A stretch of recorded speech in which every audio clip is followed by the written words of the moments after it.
ఉదయగిరి అంబేద్కర్ భవనం శిథిలావస్థకు చేరింది. ఈ క్రమంలో గ్రామానికి చెందిన బెజవాడ బాల గురువయ్య మే 13న నెల్లూరు ఎంపీ వేమిరెడ్డి ప్రభాకర్ రెడ్డి, ఎమ్మెల్యే కాకర్ల సురేష్లకు వినతి పత్రం అందజేశారు.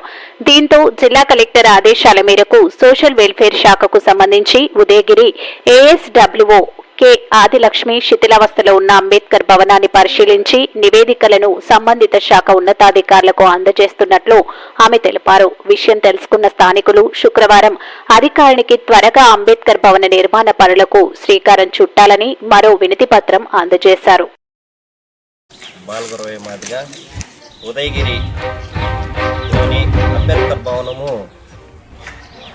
శిథిలావస్థకు చేరుకున్నది.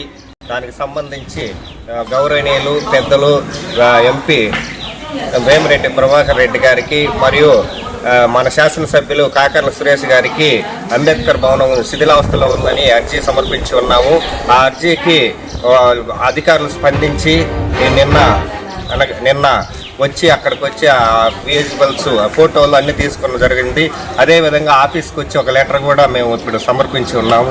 ఈ కార్యక్రమంలో ఇచ్చినటువంటి అర్జీని ఉన్నతాధికారులు మరియు రాజకీయంగా అందరూ సహాయ సహకారాలు అందించాలని కోరుచుకుంటూ సెలవు తీసుకుంటాం.